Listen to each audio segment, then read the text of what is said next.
Hello. Good morning, everybody. Hi, neighbors. If you will allow me about 5 minutes grace, we're still blocking a little bit of traffic out in the front. It is so delightful to see so many neighbors here today. Thank you so much for being here on this important day. When our check-in folks come in, we need to just give them a huge shout out. They are working like crazy to make your experience smooth, and we really appreciate their volunteer effort on this day. So we'll start the meeting in 5 minutes.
Good morning, everybody. Welcome to the August general meeting of the LPOA. It's now 10:07. Larry is trading spaces with Carol. Carol's going to do the check-in for Larry while he comes up and gives the invocation. I once again want to welcome everyone here. It's so lovely to see people in this place for this reason. Voting is important no matter what organization, what country, what town, county, etc. And it's important that we all vote. It's also important to know we're still neighbors and friends, no matter what our ballot looks like. And going forward, let's keep that in mind, and we will do everything we can to keep Lakeside as strong and as lovely and as neighborly as it always has been. So, waiting for Larry. If somebody oh, there he is, Larry. We are so ready for you. Larry Kissabeth here to give our invocation. Good morning. Let us be in a spirit of prayer. Dear Lord, accept our thanks for this day and all its blessings. Guide and direct our LPOA, its leaders, and our actions.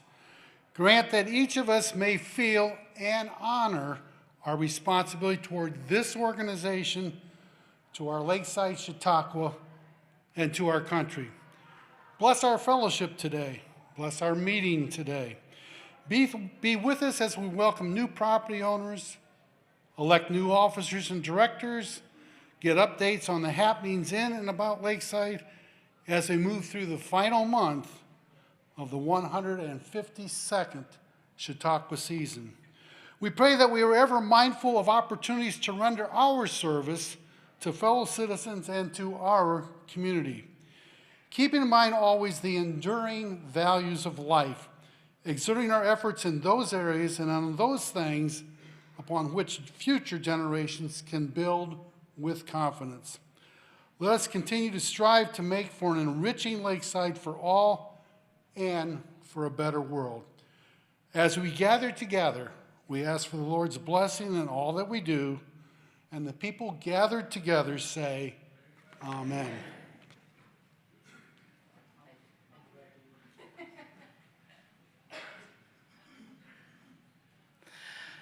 There's still a line for folks to come in, and all the people who are waiting to come into the meeting have been invited to come into the meeting without checking in, and to check in at any time during or after the meeting to receive their ballot and vote. So everyone who is still outside knows they can come in without waiting, hear the meeting, and then check in at a later time this morning during the meeting and vote.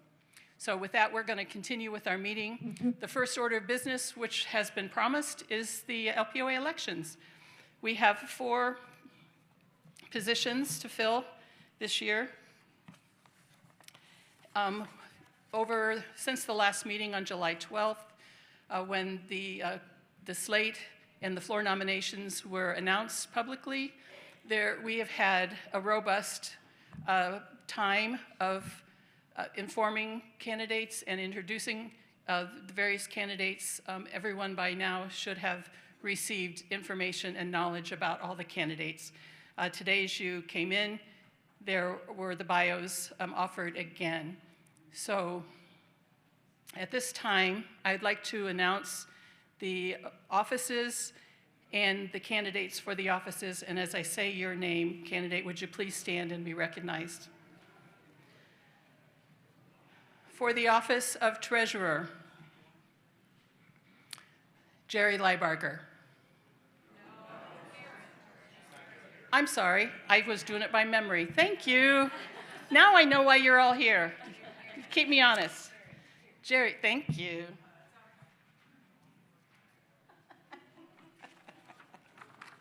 All right, can we start this over again? Okay. For the office of Treasurer, Karen Mader. Hi, Karen.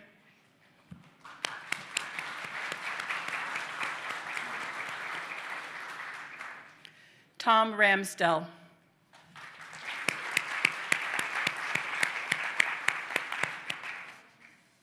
All right, Jerry, get ready. For the office of Secretary of LPOA, Jerry Leibarger.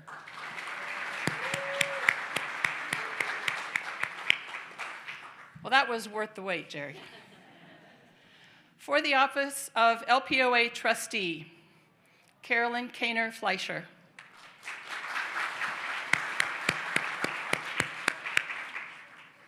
Beth Jennings Sibring.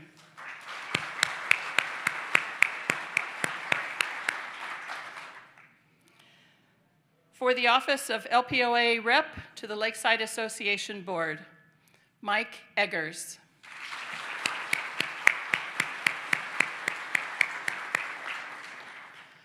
Ron Yankee is on the Chautauqua Trail visit up to Bayview, Michigan today. He is currently a trustee with the LPOA, and he is also running for the office of LPOA Rep to the Association Board.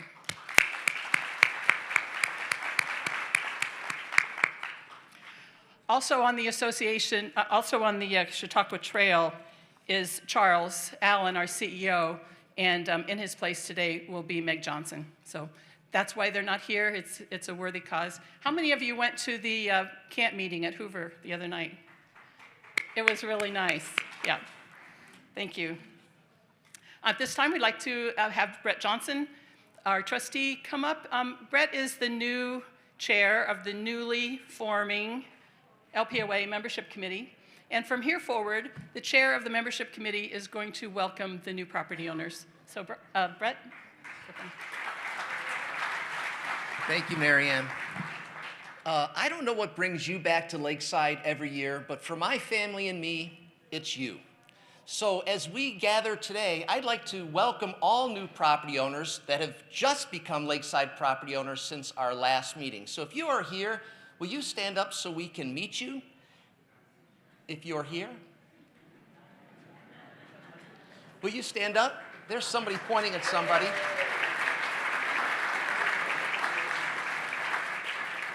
Maybe a little timid. That's okay. Is there anyone else? Could you please tell us your name and your address?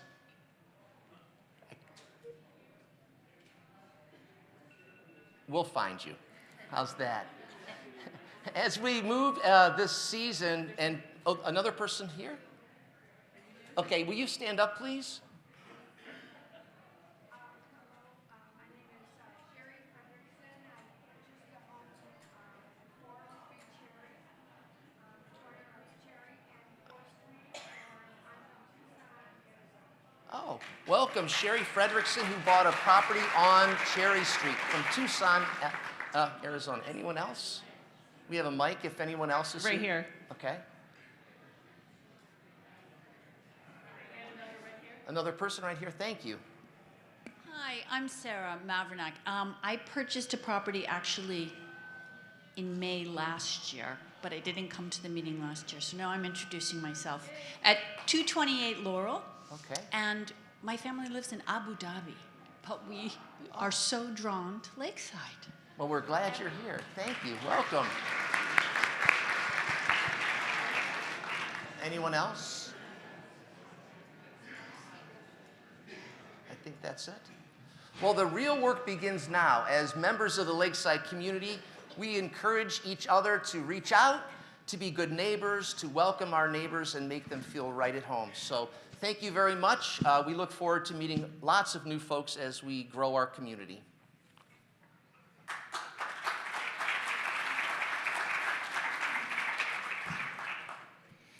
It's so nice having new property owners with us. Thank you for being here on this momentous day when there are so many members, and there are probably non-member property owners here as well. This is an open meeting and all are welcome. So thank you for always attending at your leisure. This is another reason to have a very happy, exciting day.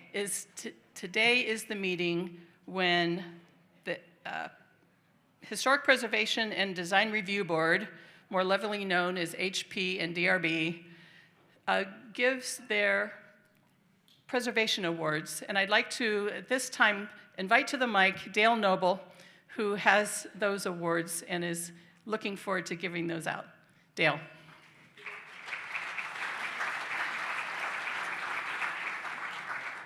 Thank you, Mary Ann. Let me click the recording.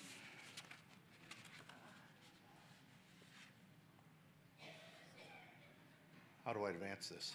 Here, just right here. Just right there. You want to do it yourself? You want me to do it for you? I'll let you do it for me. Okay. Good morning. The HPDRB, as it's lovingly known, is made up of volunteer lakesiders appointed by the board of the association to apply the rules related to design, building, historic preservation of the lakeside built environment. You know, it's been almost 45 years since our entire community was placed on the National Register of Historic Places. We want to protect that, but more importantly, our design and preservation rules are all about sustaining community. How do we maintain a scale of our community that ensures walkability, neighborliness? How do we preserve the relationship between buildings, that they don't overwhelm one another, that they fit harmoniously together? How do we encourage retention of the built environment that visibly connects our past to our present, and we hope to our future, so that our offspring and their offspring will be reminded of the Chautauqua roots of the lakeside community and seek to sustain the values which have held it all this time. Every year, the HPDRB sees dozens of applications for new construction or additions or renovations. We focus our attention on the exterior of structures. It's the appearance, not just of structures, but of their place in a streetscape. And among those, we try to pick out a small number for a series of awards to provide example to the community of what we think is work well done according to our association rules. So this morning, we have several categories in the new construction, landscaping, cottage renovation, and renovation and preservation with original materials to make. And I think most of the recipients are here today. And so I am going to bring forward one at a time.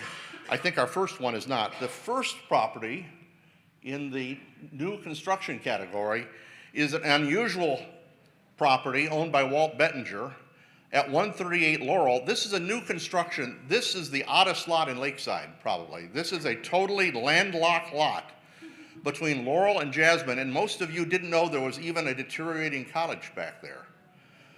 But Walt was able to purchase that property and remove that cottage and slip a new cottage in that doesn't overwhelm its neighbors and preserves lakeside features. This was a tough one. And so we recognize Walt for having made an adaptive reuse of a very unusual piece of property. Walt, I don't think, is here today, and so we will send him his certificate.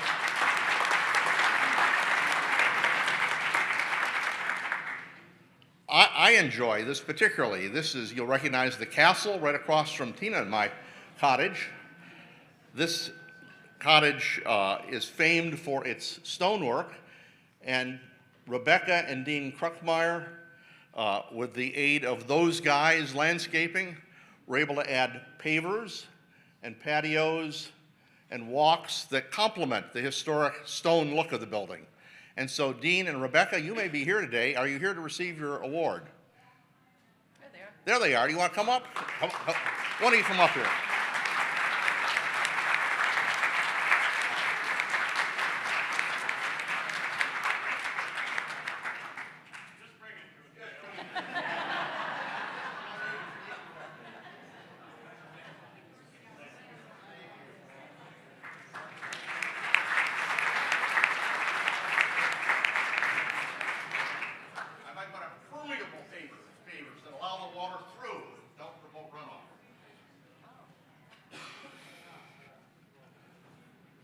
Next, Tom and Sue Grasky and John and Diane Crutchfield, they made a second floor addition, but in doing so replaced rotting roof and soffit boards, replaced windows as they were, replaced vinyl siding with LP Smart Side, and wood siding that was scraped and restored.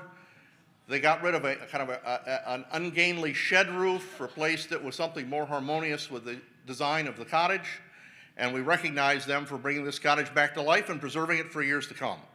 Are the Graskys here? I think they are here this morning, yes? Please come up and receive your award. Thank you.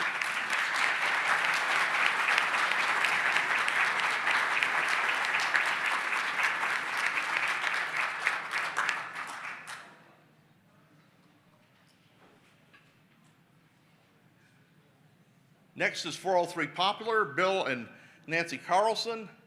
You hardly know that this was changed. They put a slight addition to the south that connected a shed to the house. They put another small addition in the back, preserved the decorative treatment of the cottage. This is another more than century-old cottage that will go on to live, we hope, for more than a century ahead. So Bill and Nancy, congratulations for such a good job.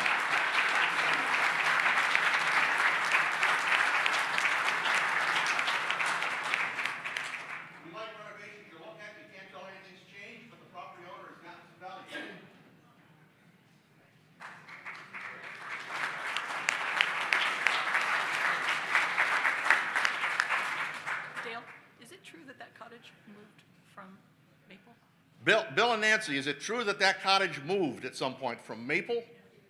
Is that right? 1936 or 37. Wow. It was across from the same time next year. It's a parking lot now. Must have been an adventure to bring it up the hill. I can only imagine. Bill, did I give you the right certificate? I've got your name on one here.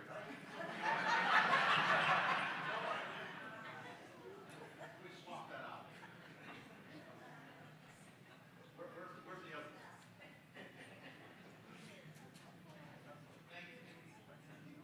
This is a low-tech performance.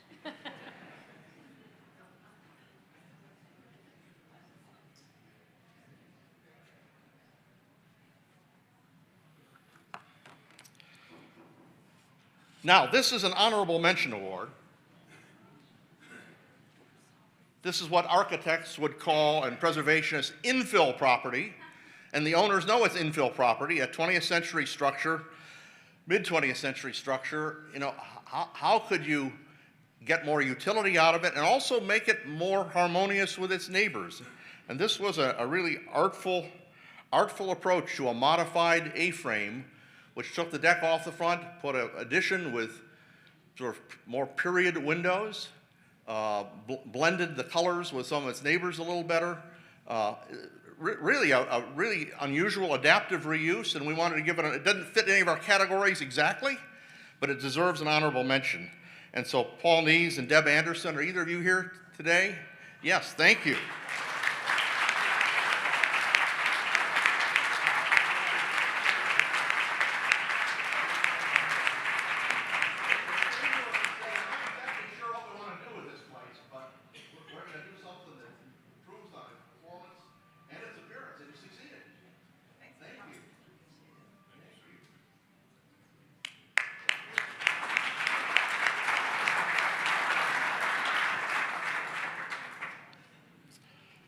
Now, we've got a category that recognizes the late Ron Leffler, who was committed to preserving original materials and using original materials in repairs and renovations in Lakeside. And we have two, a great job by David and Rebecca Smith, who had all of that upstairs Victorian detailing, which was rotting, all hand restored and replaced.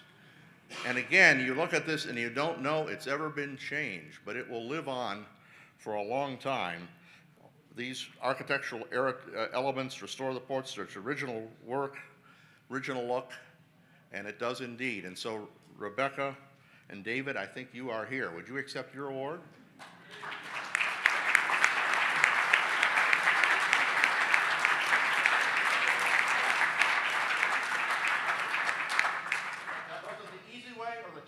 But it was the right way, and we thank you for it. And then last, an iconic lakeside cottage that was in a poor state of repair, to Robert and Amanda Sprague, who brought this 1880s cottage back to life. Again, with detailing, all the original windows are restored. You can still see the rippled glass in them. Lindsay Jones, who this year retired from the HPDRB, who runs Blind Eye Window Restoration Architecture in Columbus, was involved in restoring all of those windows.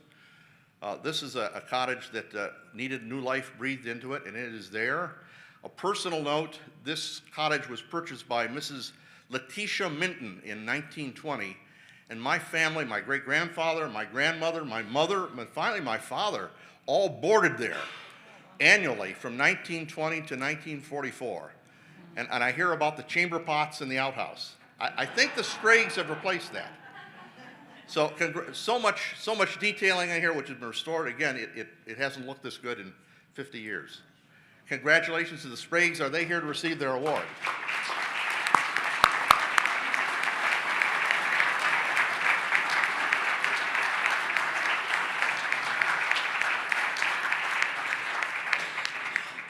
I think most of the members of HPDRB are here. Dan Bucky, standing in the back.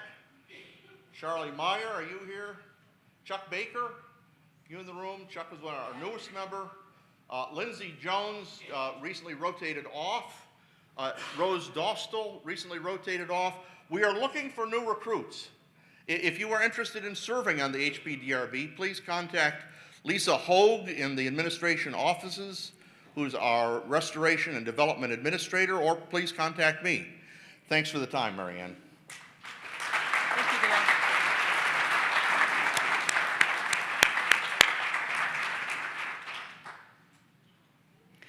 Thank you, Dale. This is always something I look forward to every year. I love to, being a year-round member, I love looking around town and watching as these renovations and new builds happen. I just wanted to make a comment about the Carlson Cottage. I've always been intrigued with this. The Carlson Cottage is on the southeast corner of 4th and Poplar. It used to be across the street from Same Time Next Year in what is now the parking lot of Same Time Next Year. That's the Carlson Cottage that Dale was talking about earlier. So it's just so exciting to know the history of these cottages, and everyone has a story. So thanks again, Dale. At this time, we have the Treasurer's Report with Tom Ramsdell. You can click on your report. Sure. Good morning. So most of you that have been to some previous meetings and have heard my reports know that the summer months are usually pretty slow from a financial standpoint for LPOA. But I think the elections have helped us out a little bit financially. You'll see we recognized income in July of $1,500 of some new members. And our only expenses were our MailChimp monthly expense of $28.36, which leaves us a balance of $33,224. I'd like to mention that that's as of July 31st and does not include the additional $420 I collected this morning. I had a couple questions from some people, which is good because that means they're looking at the financial statement even after our meetings. But I wanted to point out that you'll notice under the income, the memberships, I show a total of 959 members. Yet Mary Ann and the membership committee says, you know, it's closer to 1,000. And some people have asked me, why does it differ? And the reason is because from a financial standpoint, LPOA is on a cash basis. So this report is from January 1st until present. So anybody that may come in December, say to the Christmas dinner, and they stop by the association office and they renew their membership last December, that income was recognized in 2024, even though their membership applied to 2025. So that's why there's a little bit of a variation in member numbers. Also, you will notice that some people pointed out that my 959 members paid times $20 a member doesn't quite equal 19,270. It only equals 19,180. There's a $90 difference because of the generosity of some members that pay a little bit extra in their dues. We have one couple that sends in consistently $50 extra every year. Some people, instead of writing a check for $40, writes a check for $50 and says, keep the difference. So thank you very much, but that explains the difference in the dollar amount. So that's my report. If there's any questions, I'll be glad to answer.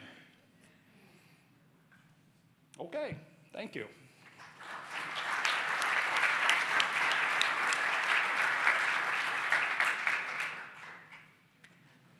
Thank you, Tom. I was just notified by Carol, who's our Sergeant at Arms, who is also carrying the ballot box. Is there anyone who has not yet checked in and received their ballot? If that is you, it's time to go out now and check in.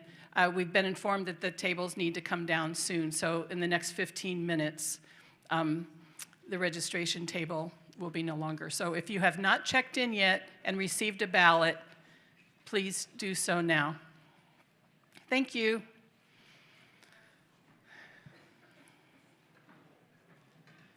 At this time, we're going to continue on with the Lakeside report.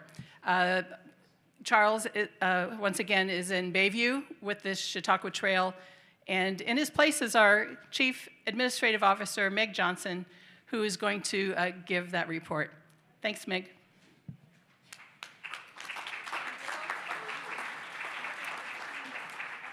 Thank you, Mary Ann, and good morning, everyone. For those of you that have not met, my name is Meg Johnson. This morning, I have a statement from Charles, who is on the Chautauqua Trail, so he is not here. So I have a statement from him, and then I have the opportunity to introduce two of our team members who will also be providing some reports. So first, with Charles' statement.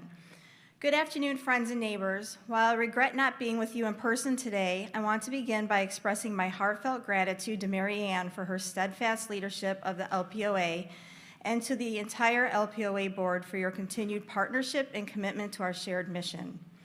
Your work is vital to the strength and spirit of our Lakeside community, and I deeply appreciate the time, energy, and care you bring to this and all important meetings. I also want to extend my best wishes to the slate of potential LPOA board members. Your willingness to serve is a gift to all of us, and I'm confident that your voices will help guide Lakeside with wisdom and heart. Though I'm not physically present, I'm grateful that Meg Johnson, our Chief Administrative Officer, and Angela Frias, our Security Supervisor, and Fred will be sharing a brief presentation on our operations. Their leadership and dedication continue to make a meaningful impact on our daily experience here at Lakeside. Before the meeting continues, I'd like to share a brief update on this year's gate sales based on the most recent data. The 2025 gate sales update as of August 3rd, 2025. The total tickets sold are 53,536, which is a 4% increase from 2024. The total revenue is $4.98 million, a 3% increase over last year. People days total 130,248, holding steady with a slight dip of 1%. While adult and kid pass sales saw minor decreases, we've seen encouraging growth in auto pass revenue and season pass sales, particularly among adults and youth. Miscellaneous sales also rose significantly, reflecting strong engagement with special events and flexible pass options.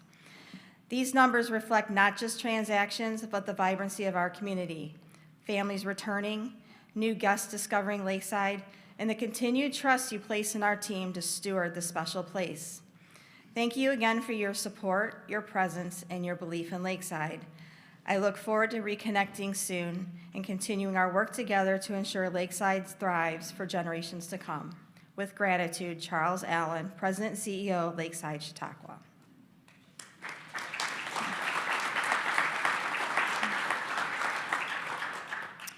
Next, I just wanted to spend just a minute and just talk very proudly about one of the things that I have been working on here at Lakeside is helping to build our team. And not just hiring people so that we have people here, but making sure that we have the right people in the right roles doing the good work that we do here at Lakeside. So I have the privilege to introduce to you Angelo, who is our supervisor of safety services, who has a really amazing story to tell about the operations that they have in safety services. And then after Angelo, we will hear from Fred, who will provide an update as well on the streets improvement project. Thank you all for your time.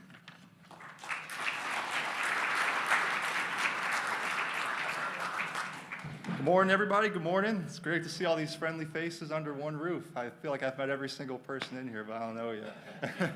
No, my name's obvious. I'm Angelo Frias. Like I said, I've met a lot of you before. I'm the safety services supervisor, so I'm in charge of the safety services department. I just kind of want to tell you a little bit about myself before I go on here. Like I said, I grew up within the area here. I went to school at Margaretta, so right there in Castelia, just across the bridge. I graduated back in 2018, and shortly after that, I ended up joining the military, specifically the Air Force, where I did security. I was security forces under one contract. Once I got done with that, this was June of 23. I ended up continuing my education at Bowling Green, and after that point, I ended up making my way here last October, where I started working. I was just under the safety services staff, and it was 2 months later when I ended up putting on the supervisor role, or had the privilege to anyway. So from January up until this point, when I put on the supervisor role, it's basically I've been kind of getting acclimated into the position. So, learning not only the supervisor, what it takes to do this here, but also what it means to do safety services and our responsibilities as far as that. And from what you guys see, at least during the summer, and it varies, I'm sure. Like we have, I like to call us like a jack of all trades. You might find us one minute, handling a medical incident. The next you might see us, escorting a child back to their lost parent, or maybe even opening a door for a program that starts within 5 minutes, right? So we have an abundance of tasks that we have, especially during the season. But it doesn't stop there. During the off season, we're still active. We do things like house watches, which is something I definitely want to prioritize even more, to the point where I'm actually reaching out to you guys, just stating like, hey, if you put in a house watch form for us to check your house during that off season there, I want to be able to email you guys, let you know, hey, we searched your place at this time, this date, and just let you know any discrepancies or anything. Just letting you guys know, hey, we're still watching even when you guys aren't there. And then we do other things too, as far as like, the fire systems, even in here, for example, we work with like a lot of, inspectors outside of here to come in annually, to come look at it. We work with Catawba Security, who's connected to this. So we're doing things like that constantly, even during the off season. And same goes with like our fire extinguishers, where we check those, and we check those regularly every month, and then have an annual inspector come in to finalize and ensure that they are good to go and are operational for the upcoming season. So those are some of the things that we do, at least during the off season, and believe me, there's plenty of plethora of more things that we do. Really, just like I said, it varies depending on the day and the situation. But really, I want to state like what you as the community can do to assist us as safety services. There's many things, but I'd like to at least hit the most important ones. When it comes to safety, a lot of times, if something doesn't look safe, right? I would say if it's something that you're absolutely able to handle, handle it. We're all, so as far as adults here, we all one under Lakeside. So if you see something that doesn't look safe and it's something that you feel like uncomfortable doing, that you can take care of, absolutely take care of it. And then always feel free to let us know too. Or in any case, and this goes without saying, if you're not comfortable doing some specific, I like to use the example, let's say you see a kid, maybe riding a bike through the park, right? We all know that's a rule, and we like to enforce that to prevent, injuries. So basically, if you guys catch anything like that, absolutely say something to the child or the person, out of a respectful manner.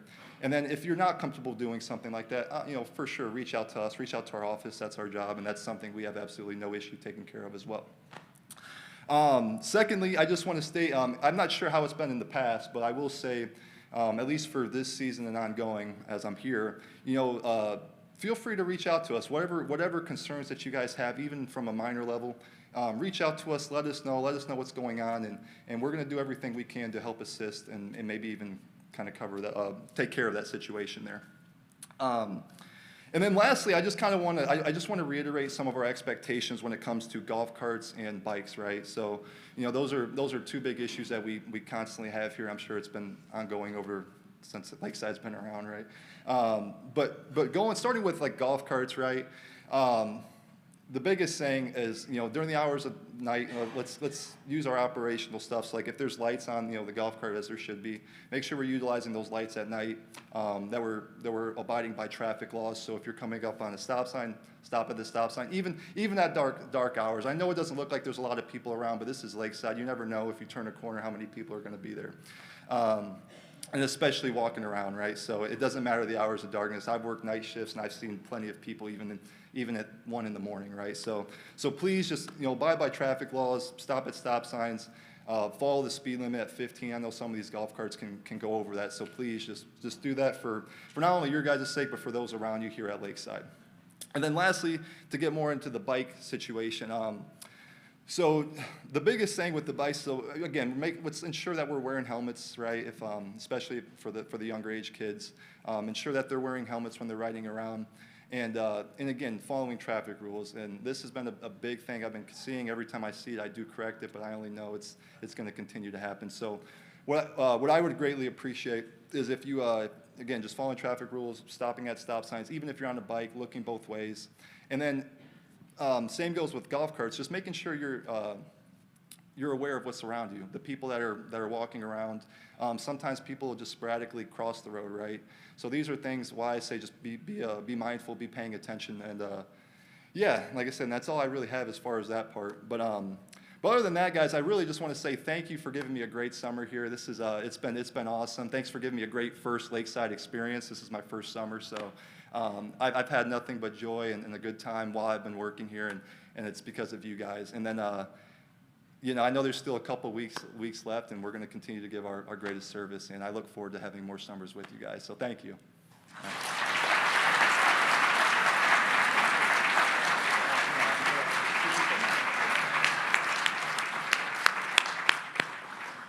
Thank you, Angelo. We love seeing you in the golf cart. I did not realize how tall you are.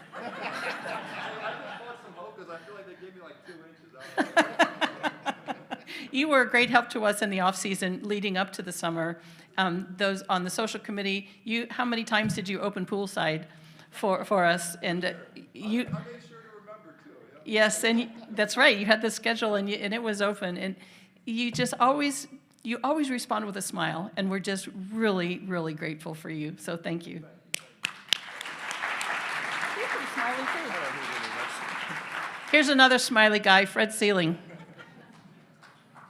I want to tell my safety services story since Angelo's here. I passed this on to him, but earlier this summer, my son and family were up here, and he was getting ready to leave, and he knows I work part-time for Lakeside, so he thinks I have the inside track on everything, which is not true. But he says, has safety service been instructed to be nicer this year? He says, I've noticed that they go out of the way to help people, and I haven't noticed that before. So, Angelo, your efforts have been recognized.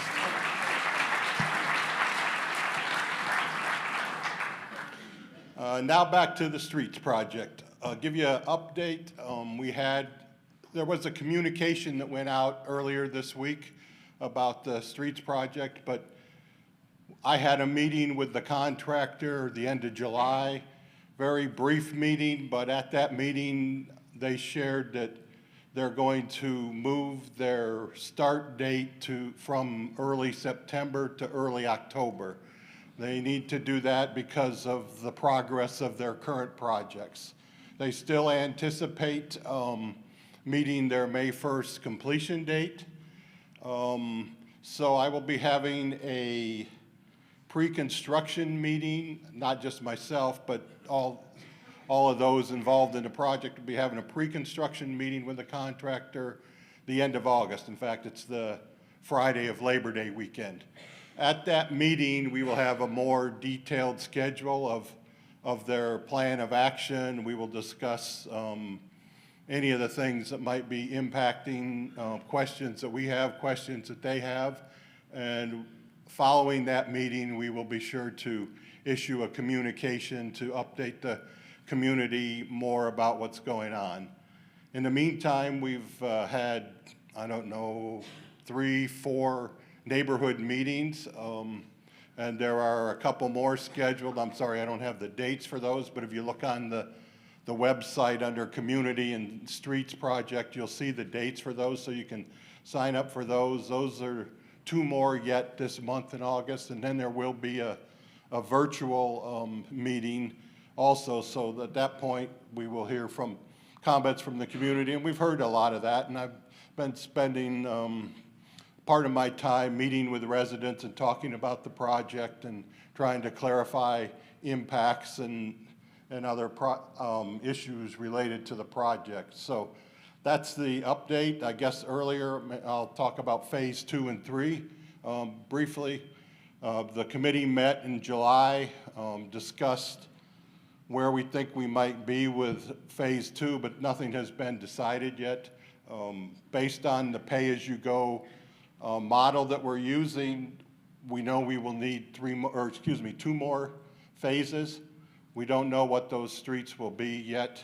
We're working on that. We know what our projected funds will be, and so we're trying to fit the project to that, and also aware of some of the other constraints that we have. So there'll be more news coming on that in the future. Questions? And I guess if there's any questions, if there are specific questions about your property, I'll be happy to talk with you afterwards. But any general questions about the project? Hey, Fred? Yes. Can you remind everybody what the first phase streets are? Oh, yep, first phase, yep. And the question was, what are the first phase streets? The first phase streets start at Poplar and work over to the intersection of Jasmine. No street work will be done on Jasmine, but there will be some other drainage work done there. And then all of the numbered streets from north to south in that block. So pretty good chunk of Lakeside there, and I guess that'll answer the question. Anybody else? Thank you.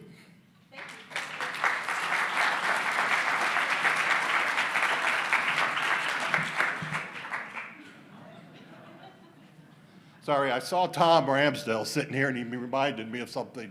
One of the big things that we're trying to do, and I'm working with Lisa Hogan, is coordinating with the contractors that'll be working on your properties on the off season. We need to be sure that they can get in there and get their street cuts done before we get in there to do our paving work mainly, and also so that they're aware that they're going to need to watch out and keep their equipment away from where we're going to be working. So Lisa and I have been working on that. We'll be in touch with your contractor. Some of you we've already kind of coordinated with, but just a heads up, if you know you have something like that, reach out to whoever's doing your work and let them know to contact Lisa so we can get all of that coordinated and our project and your project can go forward successfully. Thank you.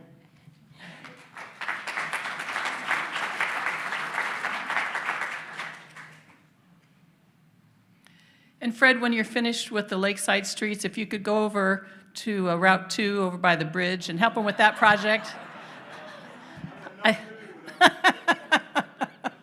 How many people have been stuck on the bridge this summer? Oh my gosh, yes, it's crazy. Now we come to the LPOA committee reports. As I said before, Ron Yankee is up in Bayview, so we're going to save his report until the October meeting. The other committee we have to report on today is our social committee. Cindy Mall is our new committee chair for the social committee, and she's going to give us just a brief overview of the quiet season at Lakeside. Cindy? Thank you. Thanks, everyone.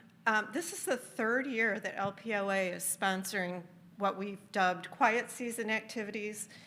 We thought the off season didn't sound very positive, so we've dubbed it the quiet season. And the Lakeside administration supports these activities as well. Anyone who's here, who lives here year-round or is visiting from September through May is welcome. We open it up to people outside the gates. Last year, there were over 1,700 people who participated in our activities. This, in case you don't know, these are some of the things we do. We play euchre, we play mahjong, handy and foot for anybody that's a canasta type card game. There's a Monday morning coffee every week. There's a monthly book club. We have potluck lunches, a monthly lunch out and about, Sunday socials, Sunday evening socials.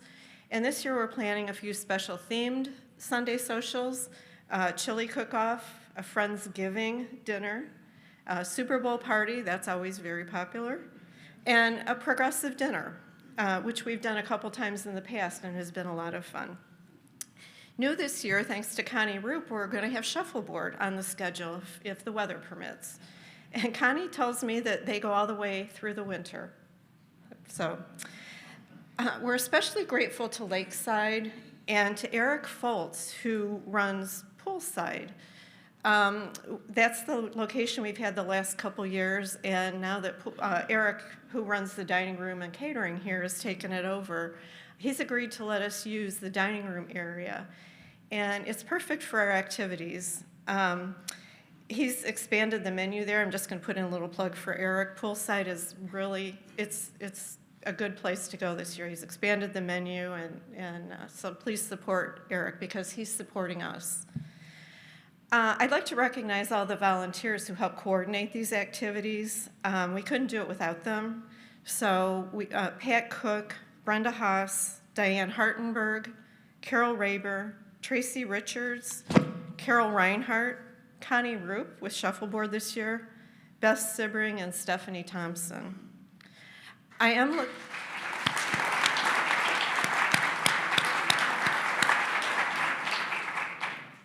going to put in a little plug. I'm looking for someone who would like to coordinate our monthly lunches out and about at local restaurants. We usually do the third Thursday of every month, so contact me if you're willing and able to do that. I really appreciate it.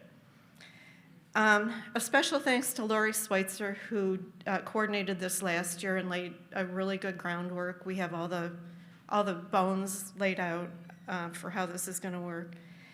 And a special thank you to Charles and the team who informed us, LPOA uses Poolside and it's been at no cost. And LPOA offered to help, pay for using the space.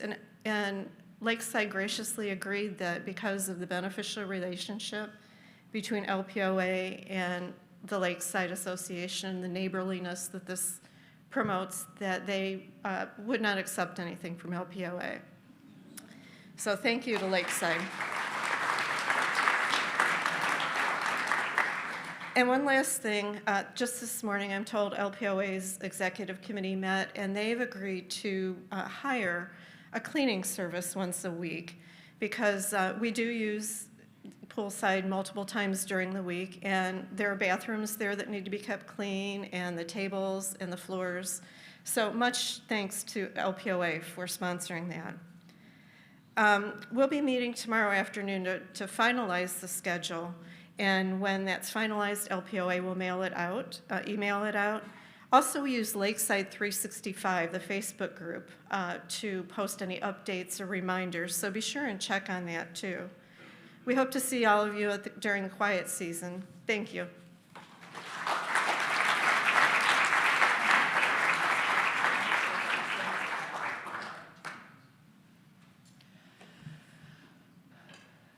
Before I say that, there was something I wanted to say to Cindy, and my short term, it'll come to me.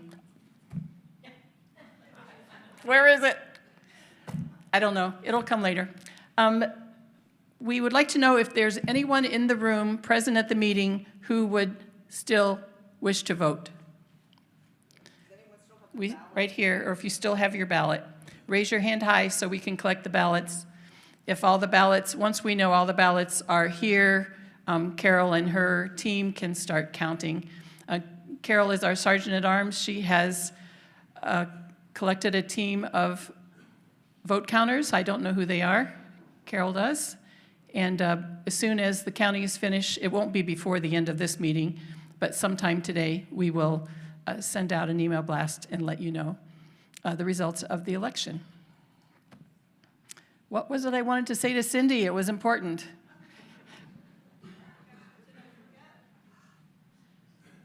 I know what it was.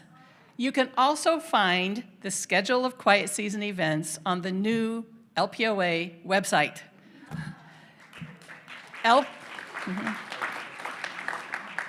As soon as the web manager receives the calendar from you, Cindy, he'll post it to lksdpoa.org.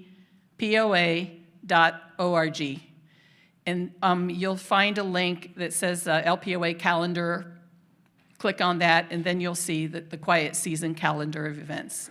It's a real easy and slick way to see the calendar at any time. Yep, oh yeah, we can update it, no problem. Also, we have received so many new members since the rollout of the Lakeside, the LPOA website in May. I just want to give you just a brief heads up about your next steps as a new LPOA member.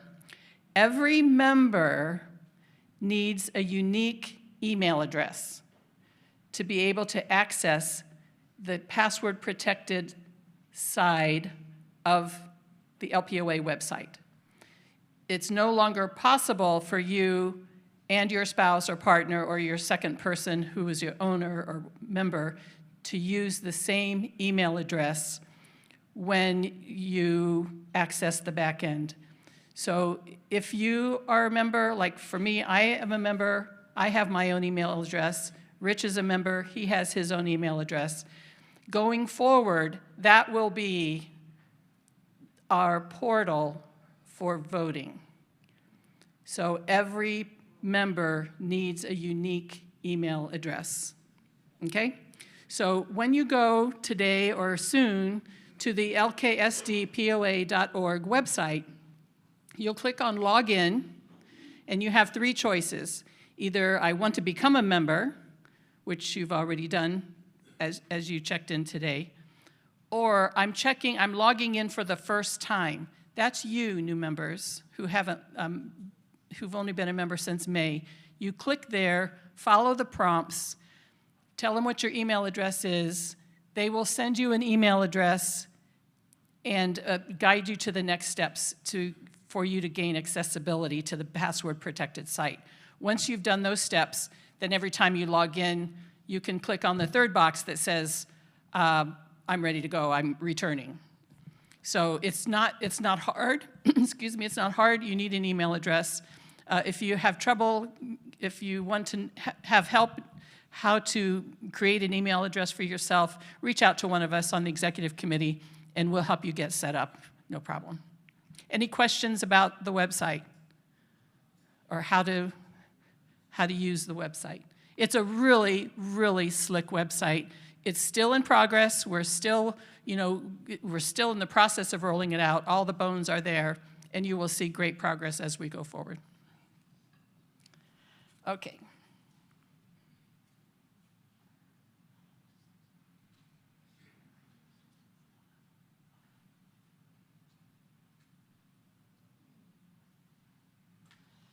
Now we have the association board reports. The Lakeside Association Board just met last week on August 1st for a whole day meeting. Are there any association board members here present today? Can you stand to be recognized, please?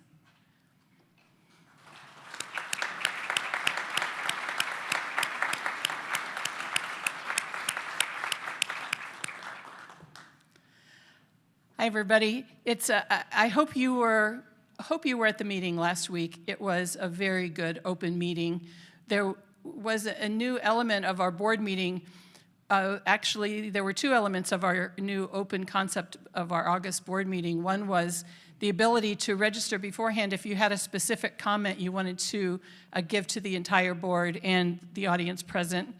And then there was another element, which it was kind of a roundtable or a feedback session among attendees and the committee chairs of the Lakeside Association Board committees. So there were 3 sessions available. One was in governance, and the governance chair is Jack Allen. One was the municipal services roundtable, and that committee is headed by Steve Bruno. and there was the Finance Committee Roundtable, and that was headed by the Finance Chair, Doug Adams.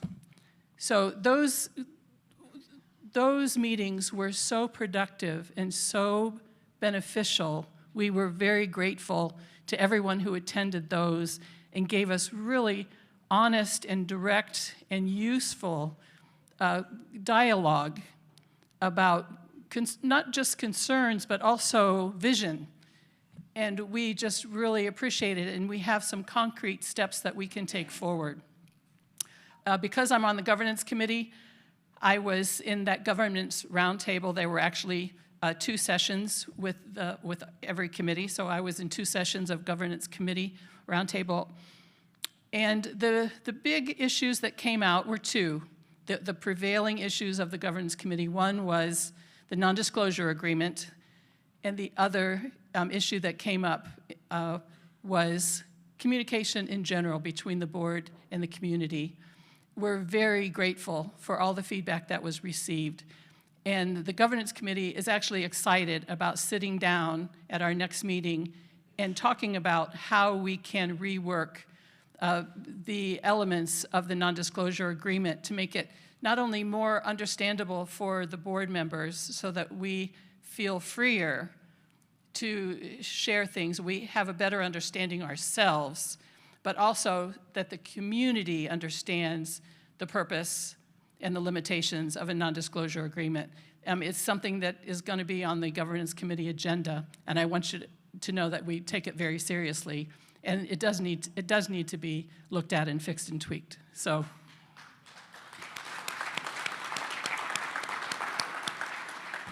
I know it's been a sticking point for me. Being new to the board, being new to the presidency of the LPOA, I've been hesitant to over-disclose. You know, I've always err on the side of being conservative when it comes to sharing information. And I feel more free that we're going to be looking at the non-disclosure and that we're going to, that I'm going to have a better understanding myself. So I'm happy for that news. The other committee that we have today is the Finance Committee. I know, Brett, you're wearing a couple of hats right now, and we also have Municipal Services. So, Brett, why don't you come up first and talk about the Municipal Services Roundtable. Talk about the finance. Thank you. Can you tell this is a really stressful day today? It's okay. You know, there's just a lot going on, so thank you for your grace. Yes, Brett Johnson is our LPOA rep to the Lakeside Association Board. All of us get assignments to various committees. Just so happens Brett sits on 2 committees, and today he's going to talk about the Finance Committee Roundtable. Thanks. Thank you. I have the privilege of representing you on the Finance Committee under the chairmanship of Doug Adams. And echoing what Mary Ann said, it was a productive conversation last week on Friday. It was great hearing concerns, a lot of them similar, a lot of the kinds of things that I've been hearing all summer long. And we look forward to the August 19th Finance Committee meeting where we're going to be reviewing those concerns, getting back to you to give some closure to concerns and ideas that you've brought up. In addition to that meeting, I've been attending meetings with the Finance Committee.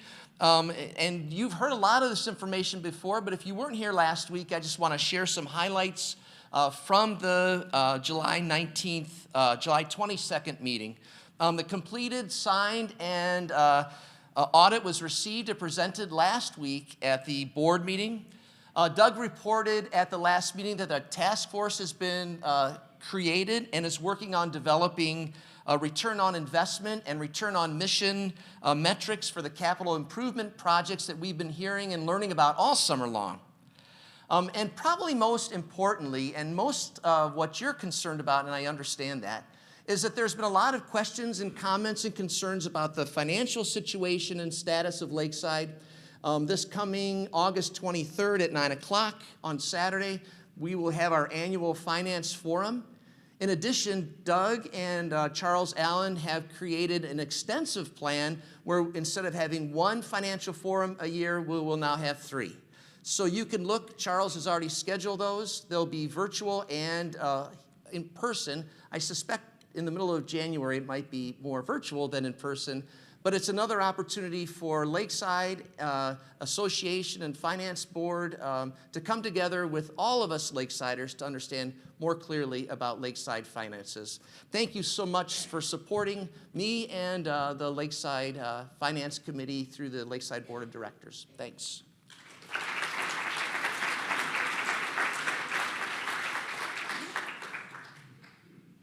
Thanks, Brett. And now with the Municipal Services Roundtable report is the LPOA rep to the Association Board, Elizabeth Irwin.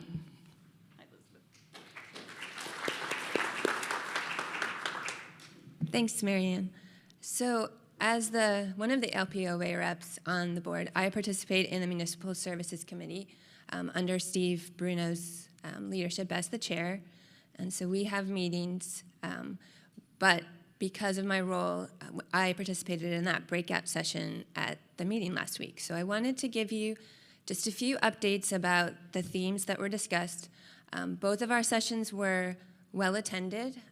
Some people attended both of our sessions just to give feedback on all the issues. So I think that it was nice because we felt like we got a lot of helpful comments.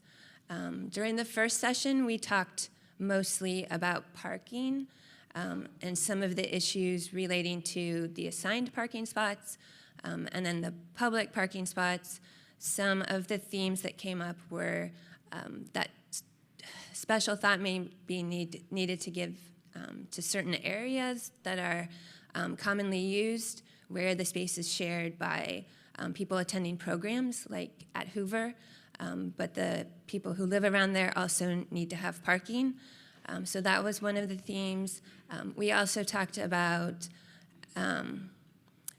the theme, places by the parks, where sometimes people who are in the homes are parking in the street just because they don't have parking available. So people suggested things like thinking about the number of bedrooms in the house, in terms of thinking about how many people would be at each location, that might be important. And as Steve had said, some houses are landlocked and have no parking, so we need to think about those places as well. And then related to that, just how to enforce the issues about people parking where they're not supposed to, particularly blocking right-of-way where emergency services might be needed, and perhaps needing to interface with safety services to have a plan for how to address violations. And then for the second session, we got on to talking about other issues. So we talked about a little bit about keeping lakeside changes. So some of these changes that have been proposed to lakeside historic buildings, how could we keep those in keeping with the HPR, the Historic Review and Preservation Board guidelines. We also talked a lot about safety issues like fire pits and, again, whether, things like scooters that are more modern things that are coming around too. So not just thinking about the traditional golf carts and bikes, but also having rules for scooters to reduce the chances of having accidents with them as well. So I'd like to thank all the people that participated in the meeting, because I think it got a lot of dialogue going and gave us some groundwork to start with moving forward. Thank you.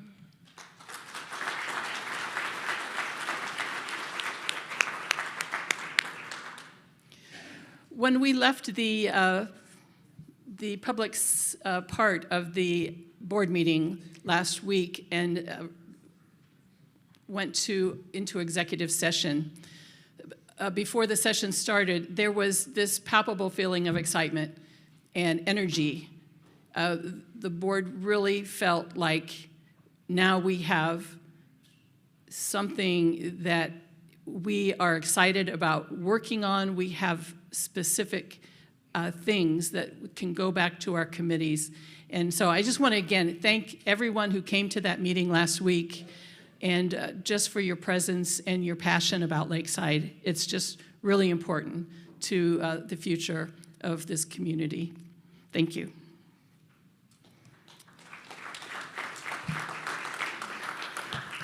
Is there any old business?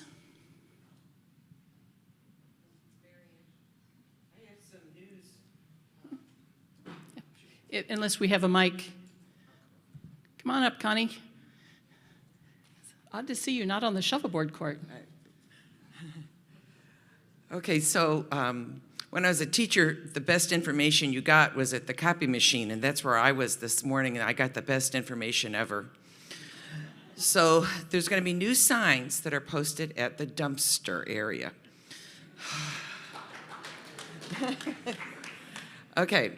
The first line of the sign, it says, "Please do not litter." Okay. And the second part of the sign says, "All trash bags need to be inside of a dumpster, not left on the ground." Okay. Now, here's the most valuable piece of this sign. Utilize the 5 small dumpsters first, as they are emptied daily. Oh. Okay, so that's that was news to me, so this must be new. Large items such as furniture can be placed in the big dumpster. The doors on the green recycling bin need to be able to close. If your bags are hanging out of the opening, then Republic will not be able to haul it away. And I'd just like to add to this college-educated group, who are mostly college-educated, in all those classes that you took, it's easy to collapse cardboard boxes.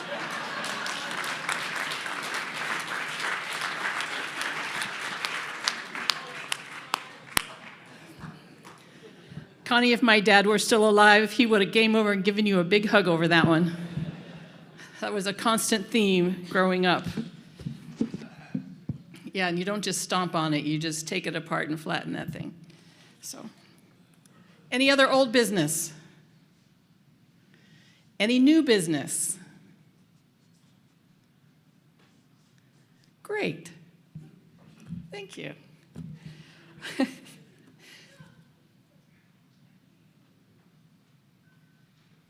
You'll see a new section of the agenda. Now, this used to be called Q&A, question and answer period of the meeting.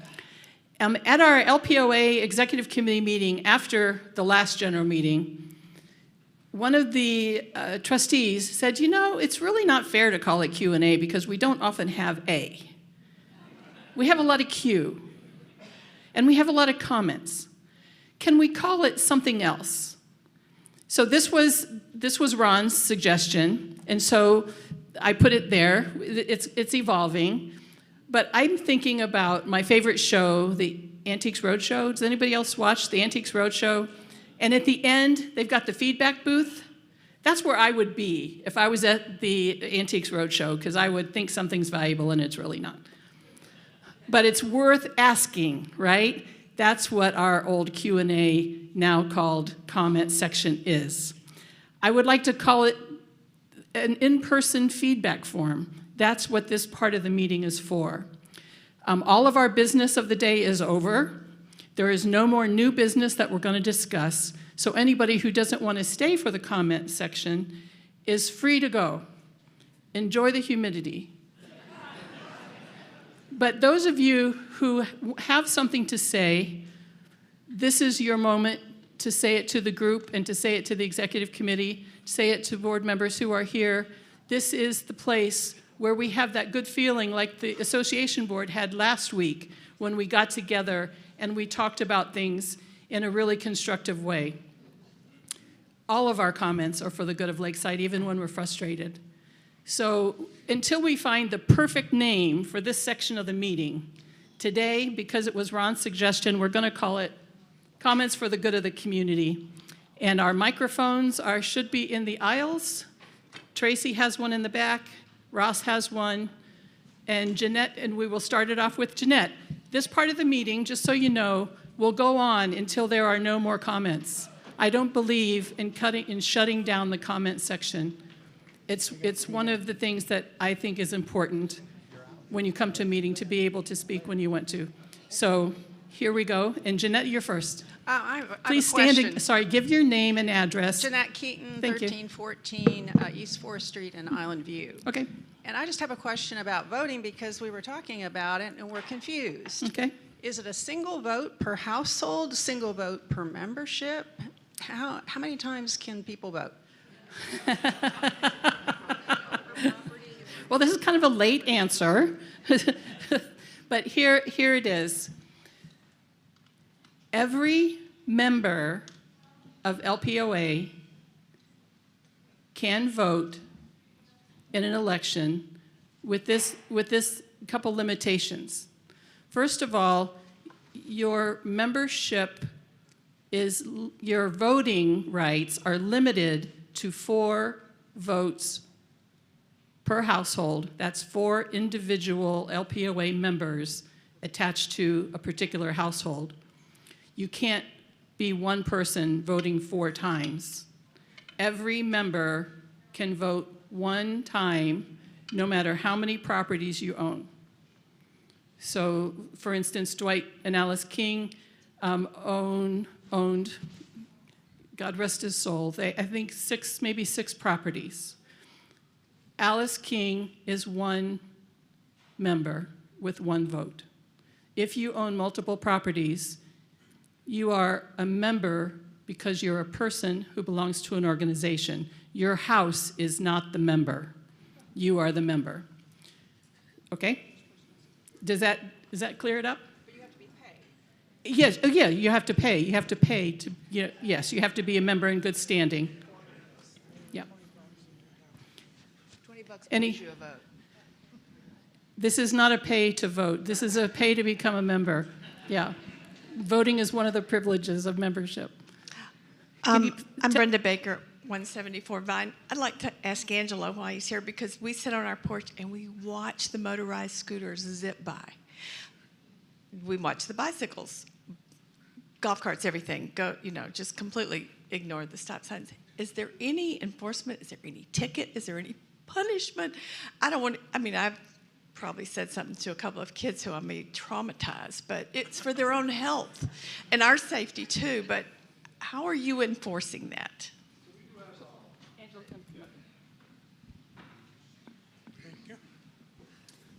Yeah, so we do have ticket-wise, like where we can ticket them. I will say, as far as the binding of it, like the legality of it, people, when we give it, they could just, throw it out, throw it away, I will say most people, when we do talk with them, from my understanding, they're pretty respectful, at least when they're reciprocating, when we tell them, like, hey, you can't run that stop sign, hey, you can't do that. And then typically we don't have any further issues. Really, I will be honest, it's more of the youth, right, that are running the stop signs. I see primarily from what I'm seeing. But we do have, like, as far as that, like ticketing, I said we do talk with them. But as far as like the legality or like holding them, accountable for something, that part is we are very limited, I will say. So. Thanks, Angelo. Yeah, Angelo, don't sit down yet. Steve Collier, 329 Cedar. And do the one-way streets apply to golf carts and bicycles? Great question. It's been very hard to enforce it for bikes. Absolutely for golf carts, 100%. Okay. Bikes, I'll be honest with myself too. I'm a little bit more lenient with it, as long as, like I said, if it's not like a group now. Really, that's something I should talk with like my higher ups to see. But I will say, like I said, like it's one of those gray area things. At least for me, it's like if you have like one person coming through, I'm not going to give him a hard time. But if I see like a group and there's a lot of traffic coming through, especially a populated road, yeah, typically I'll say something, at least kind of moving them or give them a different direction to go. And depending on you where they're have to going. have a driver's license to drive a golf cart. Absolutely, yep, absolutely. It doesn't look like that all And the if time. that doesn't go without saying, if you guys do see anything like that, like I said before, please report it, and do it as soon as possible. Sometimes, we'll get calls where people are like, we continue to keep seeing it. If you guys see it at that moment, please contact us and try to give us as much detail as you can, even where they're going, and then hopefully we can mitigate that from continuously happening. So. Yep. Don't sit down, Angela. Are there any more, raise your hand if there are any more comments or questions for Angelo. Oh, we go. You are the man right now. You are the man today, Angelo. Cynthia Gessick-Zaper, 601 Central. I'm sorry, where am I looking at here? Okay. Yeah. I have a question about the form if you want security checking on your house over the winter. The last I knew, there was just hard copy available. Is it now available digitally on the website, or is it still just available in hard copy? And if it's not, what are the chances of having it put digitally on the website? I don't think that's a problem at all. I can't necessarily say if it's on there now. I'm not for certain, but I don't think that's an issue getting on the website. If I speak with our marketing team or whatever, I'm sure we can easily get that on there. It would just be so much easier. Oh, for certain, for certain. I will say now though, for the time being, until we get that sorted, and I'll do that right away once I get out of here. So thank you. But because I kind of wanted to update it either way, I want to make sure we can, like I said, like I mentioned before with the House Watch, I want to be able to respond to you guys. Send you an email, let's say in December, right? When there's snow here, you guys aren't around. I want to be able to respond like, hey, we did a walk around your house. You might, there's a discrepancy with your window. Let's say there's like a crack or something, right? We want to be able to tell you and notify you guys that, and let you know that we are, like I said, watching. So I do want to update the form slightly a little bit anyways, and then yeah, I'll speak with them about adding it on there if it's not on there already. I will say for now, you can always reach out to us by giving us a call. We can print those forms off, no problem. Or you could always get them from the admin office, at least for the time being. Okay, thank you. Yeah, thank you. Celeste, excuse me, Williams 238 Lakefront, Jasmine. Yeah. Two quick things. One is about bicycles. Is there some sort of, I know there has been a program to help children be mindful and how to drive safely, bike safely here. Is there some sort of award recognition that we can put on their bicycles and give them so that there is a symbol of safety within our children and other kids can look up to that? For sure. You talk about like something like for the bike specifically to identify Yes. like, hey, they went through Yes. this, they went through the Whether course. it's something you put on their handle that flies through the wind or... I remember briefly talking about this. Yeah, like kind of like giving them incentive for going through it too. Kids love Yes. that, right? So I definitely will look into that. I know we have, I think, a couple more left. And I know we were talking about doing something like, it was just kind of late in the game, but just like small little lakeside LKSD, like license plates or something, maybe we can attach or something on. So that's something that we are looking at.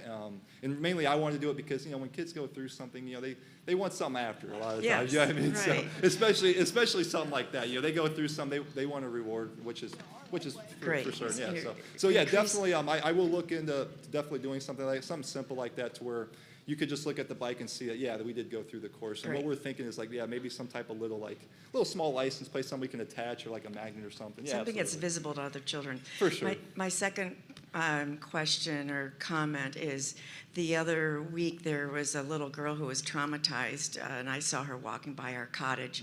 She had separated herself from her family, so I took care of her, and I called security, and we met up. But my concern was when safety came back to get her, because I wanted to go back to the hotel where she thought she was staying. Yeah. There are two men that showed of security, and I would like to make sure that there is a blended.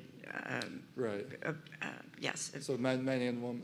Yes. Yeah, both. Okay. Man and woman. Thank you very much. Yeah, absolutely. For sure. Thank you.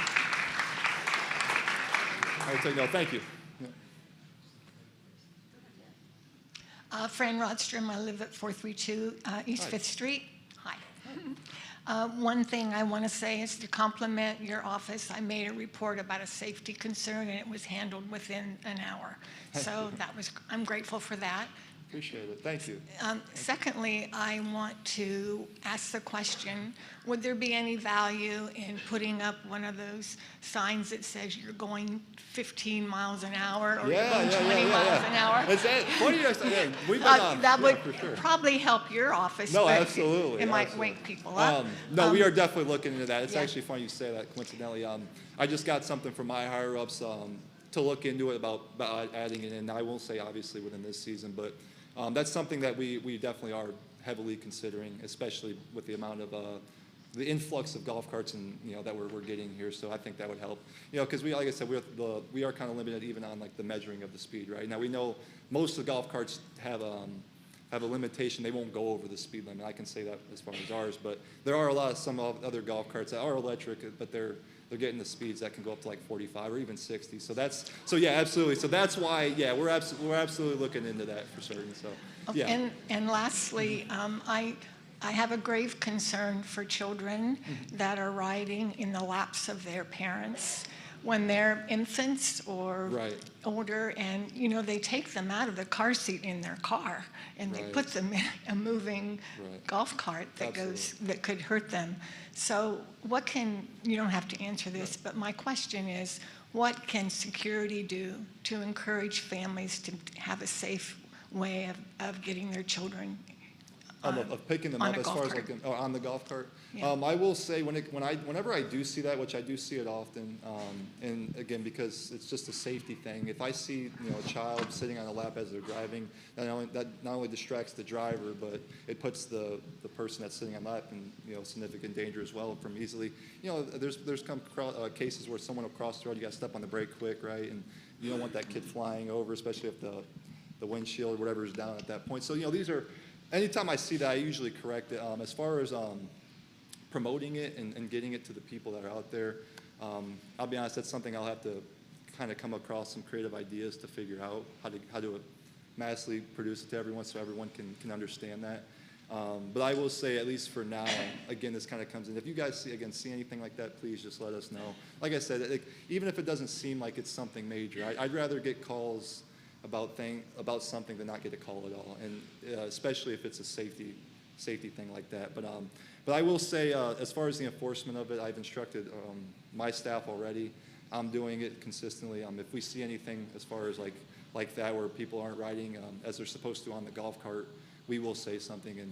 And typically, like I said, most of the time people are respectful about it, and as long as we can articulate why we're saying it, why we're doing it, people are usually okay with it, and then we usually don't have further issues with those same set people. But yeah, I will absolutely look into something as far as being able to massively get that out so people can understand that, hey, this is not an okay thing here. So thank you. Thanks for that. Hi, Kathy. Hi.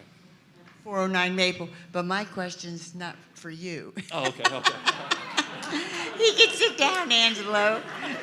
My question, I guess I should have asked it when Municipal Services was up there or Connie was up there. My question is about trash pickup. Recently, my husband and I were told we are allowed 20 bags besides our one trash can. Is that true? That is true. So, okay. So, for instance, most of those extra bags are leaf bags. So but in the spring, in the fall, they could be. If you've had company, they could be all the paper products used. Those bags go into the regular trash. Well, if that's the case, you should hardly ever. You should have hardly to go, ever. go Yes, those of us who own property should never need to go up to the dump with trash. That's right.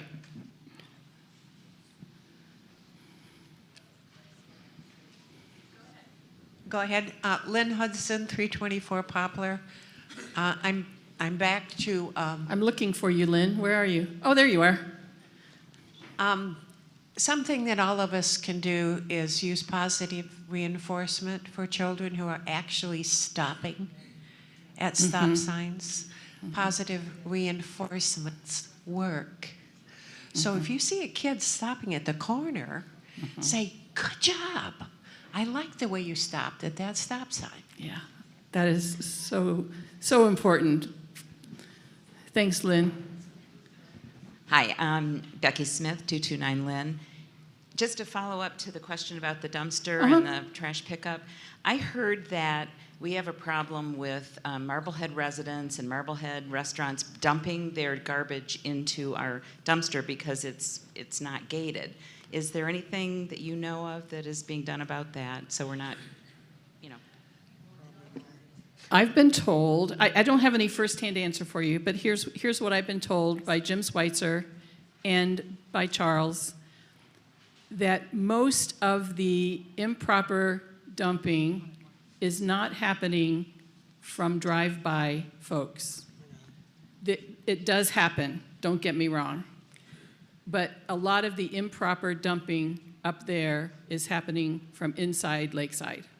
So we just need to be better stewards of the dump in general. Once those dumpsters are moved as part of the new campground expansion, I think there's going to be a more orderly and tidy presentation of those dumpsters. I think that's going to help a lot. If you go down Route 269 on your way to Route 2 and you pass by the police station and you see all those recycling bins on the concrete pallets, it's tidy because the surrounding area is tidy. I know Milt Lewis back there, you and I talked about how important it is to have tidy presentation where your dumpsters are because it encourages maintenance of a tidy appearance. And I think that is, we're going to see an improvement once those dumpsters get out of that hidden space and into a space where they're more visible. It's going to be increasingly more important to keep them tidy. Richard Hahn, 401 Maple. Hi, Richard. On the definition of members, which is being reviewed by an outside law firm, I foresee a possible problem. You did not mention your name must be on the lease in order to be a voting member. That's you exactly mentioned right. up to 4 people per household, but that would be up to 4 people named on the lease. Yep. Also, I foresee a possible problem if there's remote voting and you have 4 members within one household, you have no way of being sure that the remote voter is not, one person is not registering 4 votes on behalf of one household. You're absolutely correct, Richard. Thank you for bringing that up. Article 3 of our bylaws is indeed very complicated, and it's not very well, there's not much clarity there. But you are right. There is a limit of 4 votes, each person having 1 vote. But you also have to have your name on the lease in order to be one of those members.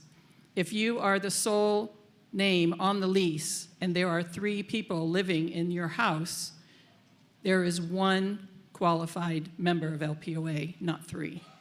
So we use the honor system right now with LPOA to trust that the people you tell us are members are people whose names are actually on the lease. Yeah, that's an important, and what your other point was, tell me this, Richard, the second thing you were saying about remote voting. I was at the market, of course, as I always am on Friday, and I was approached by a Lakeside resident who is also a certified parliamentarian. I didn't know we had one in residence, and I was very grateful for that. And she expressed extreme concern over absentee or remote voting and told us to tread very lightly. I took her opinion under advisement, and I do want to make sure that before we offer remote voting, that it's a watertight system. Yes, absolutely, it's important. I'm Barbara Browning at 422 Cedar, Hi, and Barbara. my cousin's son came home or came back to the cottage and said, I got a ticket. And of course, we thought the worst. It was a coupon for free mini golf because he came to a complete stop at the stop sign. And it generates income because all 6 of us then went and played mini golf. But my other comment that I'm real concerned about the intersection of Cedar and 4th because kids come careening down that hill and do not stop, and there is no stop sign on 4th Street, and they don't look and they can't stop when they get going down the hill. And the traffic is not expecting them because they're looking to their right or left at the one-way street, and they're going the opposite way. So if some sign or something could be put at that intersection. Yeah, it's one way there anyway. It's one way, but they're going the opposite way down the hill, and it concerns me, has for a long time. Thanks. Thank you for that, Barbara.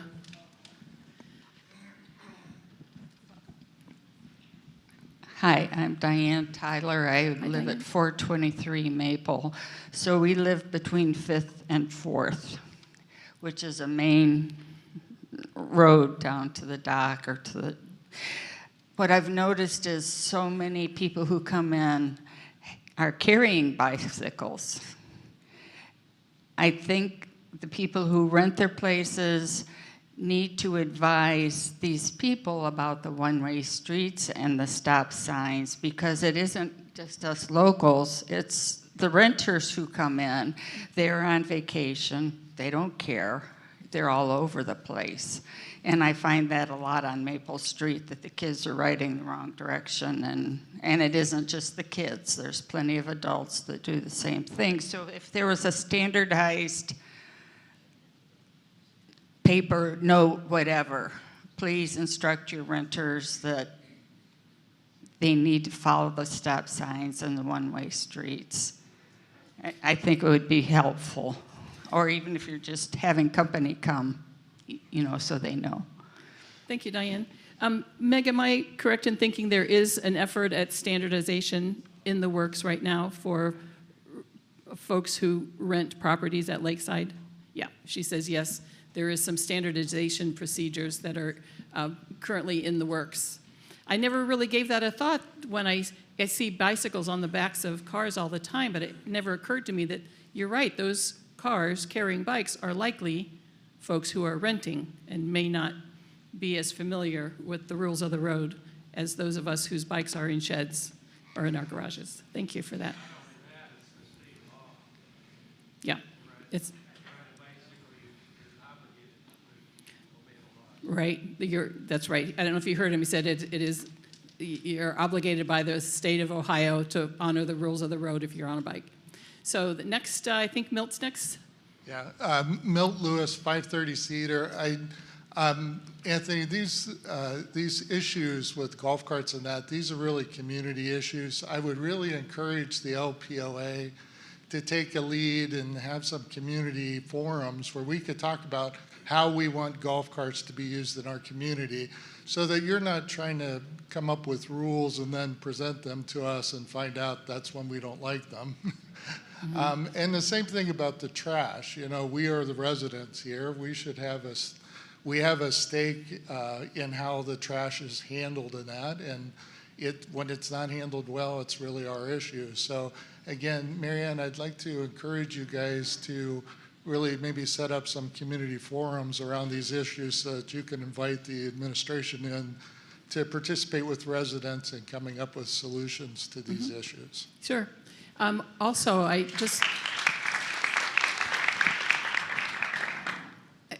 Milt brought up a good point about our responsibility as property owners here. It extends to the way we drive our own golf carts. And I am guilty as much as anybody of rolling through a stop sign.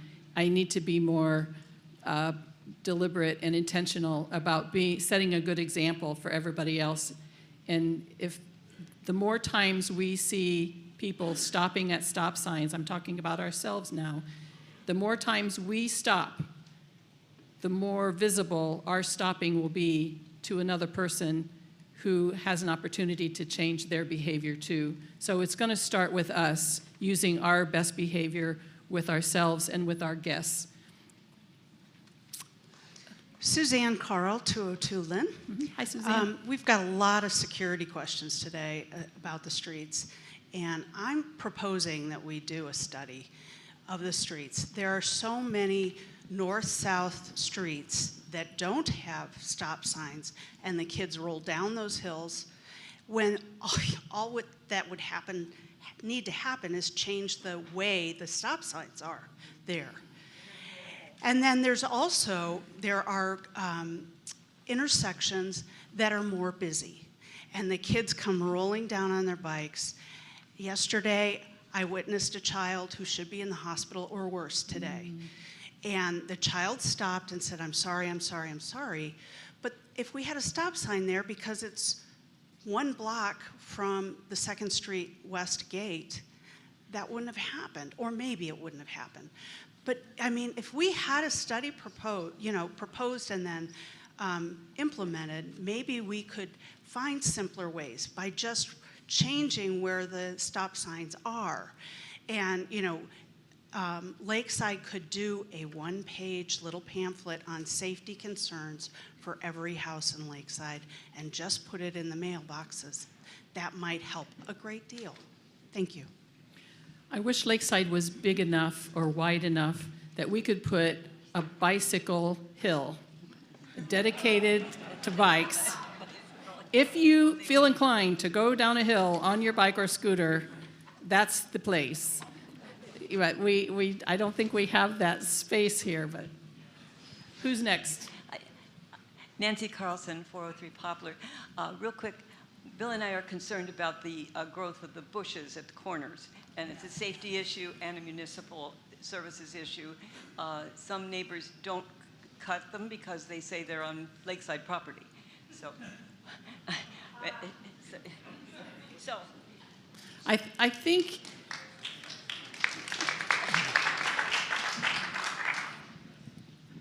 correct me if I'm wrong, but I think if it's on our property and it's alive, it's our responsibility. I mean, if that's our lot that our house is sitting on, and if that flora is living, it's our responsibility to maintain it. If it's dead, Lakeside deals with it then. At least that's what I was told about a dead tree at the back between our 2 properties by Bill Smith. So that's as much as I've got there. Ginger. I'm married to a shuttle driver, and we've been talking about bikes and golf carts, but the shuttle drivers I know, it's the new motorized scooters that they are crazed about. Yeah. Jerry actually offered to make a video last year to Charles to talk about how they just zip in and out of the shuttles and our golf carts and cars too. So when we do all this talking, it's the motorized scooters that are, I know, a big concern. Really super dangerous too. Yep, Angelo has an answer there.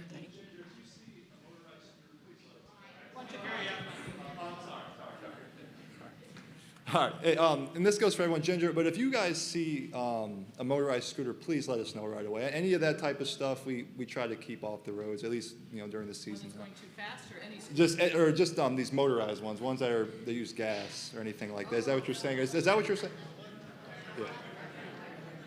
Yeah. Oh, the electric scooters? Oh, okay, yeah. Electric scooters, that one, if they're going on reasonable speed, let us know. Again, that's kind of something that we've been trying to figure out as far as enforcing that.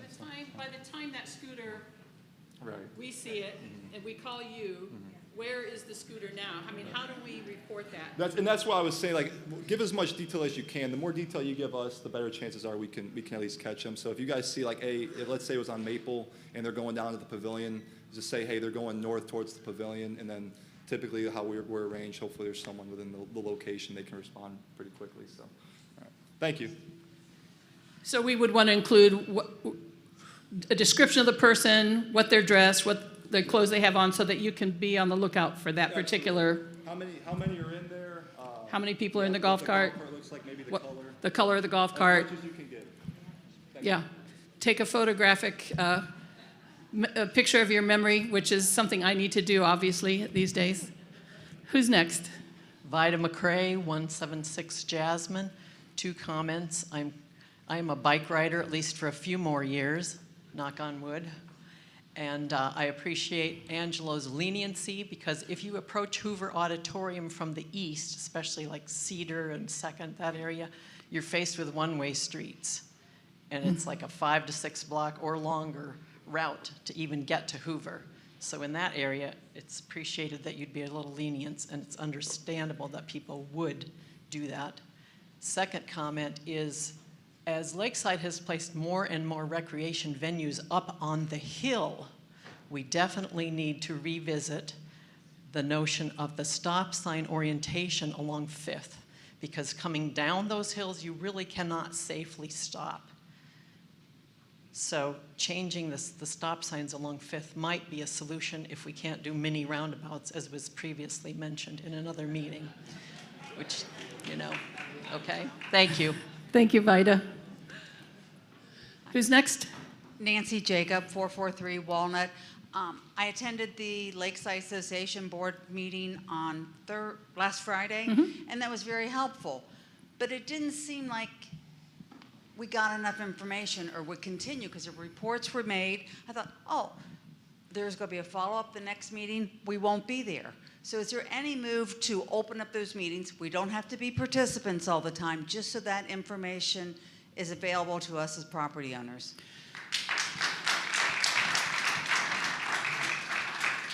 Is your question about opening all the board meetings or giving better reporting on the meeting that you attended? Okay, I'll make a note. Steve Collier, still 329 Cedar. Have you thought about having a safety city once or twice a year here for kids? They have them in some communities, and it kind of establishes just this is the way things are here. Angelo, that's for you. Why don't you come up here? I'm just going to move a chair here for you. I'm sorry, you said Safety City? Safety City. In Toledo, they have, or I think they still have it, but other communities do too. Safety Town. Safety Town. Oh, Safety Town. Yeah, yeah, absolutely. And this is just going over like just the rules here at Lakeside and the expectations that we have? Yeah, well, not only that, I mean, I think they teach them the rules about stop signs. Right. They might even help them learn how to ride a bike, all those kind of things. Okay. Yeah, that's definitely something we want to kind of get back into. I know we had Safety Town before. For like the youngers, that was mainly dealing with like the bikes, right? Teaching these smaller kids. Because right now we have bike rodeo, which is from like 6 to 9 for kids that can ride their bikes. I know Safety Town was for like for kids that were, or I believe it was right. Yeah, I believe it was for like for kids that were like younger that weren't able to ride. In terms of the golf carts, it might be a good idea to like where they rent golf carts here. If you're going to put the thing about not having infants on your lap, right? That might be a good place to have that information. What I'm thinking of, and specifically with golf carts, and I've been kind of sitting here thinking about what all you guys are saying. What I'm thinking of when we do these inspections, we're gonna start relaying all this information right then and there, and then we're gonna have people sign for it. So we're gonna have the inspection form, and when I'm thinking about crafting up another, just basically expectations, of the utilization of golf carts, and then we're gonna have people sign. And I just want to applaud you for your efforts here too. Thank you, sir. I appreciate it. Thank you so much. One more question, Angelo. Yeah. We were talking about 2nd Street, and I'm really looking forward to the new roads and the smoothness. But those holes and the bumps have slowed people down. Right. Yeah, right. That's been one of the safety features of the bad roads. Right. How are we gonna put holes in the road to keep people slow, or what are we gonna do? Yeah, I'm even thinking. Again, these are all things I got to speak with. These are all things I'm going to have to speak with more of my coworkers here, my higher ups as well. I'm just sitting here thinking, like, what about what was it, the road bumps? Even maybe not like big ones, right? I know he hates hearing that, but just something, right? Something that like it slows people down as they're coming up to it. Speed bumps, those speed bumps. I know it's like you see them in certain areas, but I don't know. I'm just throwing that out there. Maybe that would be a solid idea, right? I know, like I said, if we do proceed with those speedometer readings that are usually on the signage thing, I think that'll really kind of help with people too and their speed, and it'll help us significantly with the enforcement of it as well. But yeah, so hey, there's a few ideas what we're going to throw around now that I've kind of got a lot of feedback as far as what the issue is, as far as the safety. Believe me, I'm listening to you guys. So I'm generating ideas right now. So thank you for sure. Can I have your name? Just it helps Connie to know who the speakers are. Can you say your name again? Yeah. Brenda Baker. Thank you. I'm thinking roundabouts, really. All in favor of roundabouts?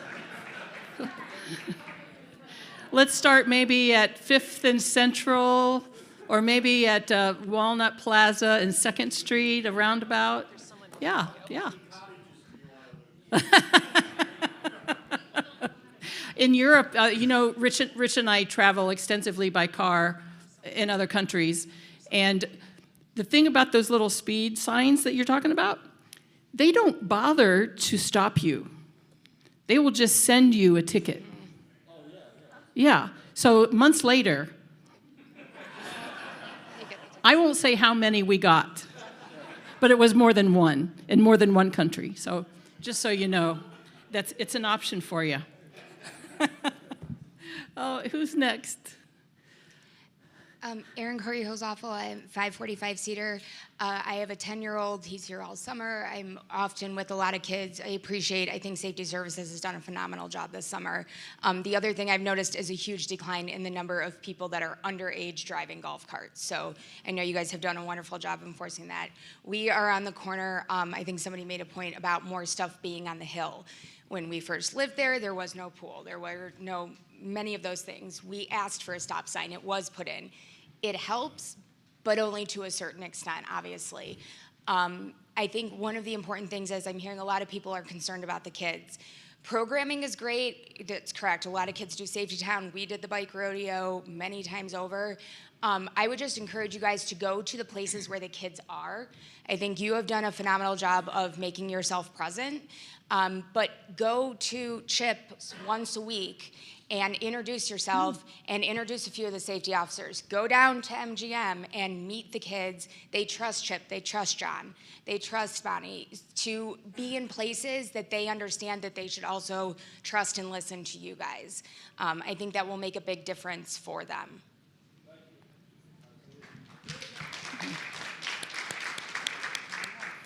Back when I was a shuttle driver, I stopped a person who I thought was an underage driver. It was a lady, and I said, "Do you have a driver's license?"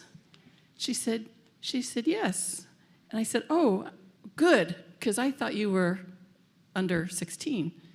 And she said, "These are my children." In the back of the golf cart, there was like a 10-year-old and an 8-year-old, and she told me what her age was, and I don't stop people that way anymore.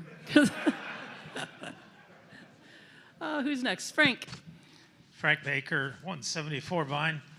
On the subject of roundabouts, our son is an urban planner in Seattle. And in Seattle, almost all of the residential streets, which are just as tight or tighter than they are here, have a planting of some sort or a circle in the center of the intersection, which forces people to slow down and make a slight turn around those things. Now it's become so popular that the neighbors are adopting these areas and making plantings out of them, putting trees and bushes and things in those.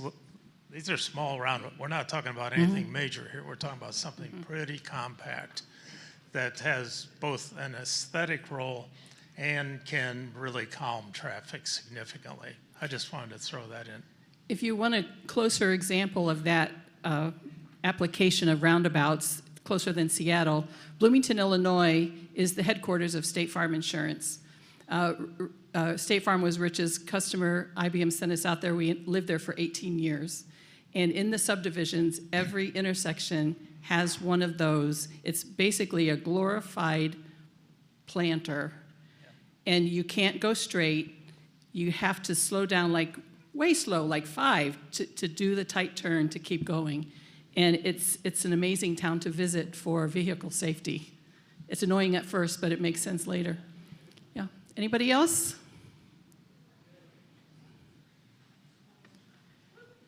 This has been a great meeting. Thank you so much for coming. Meeting is now adjourned.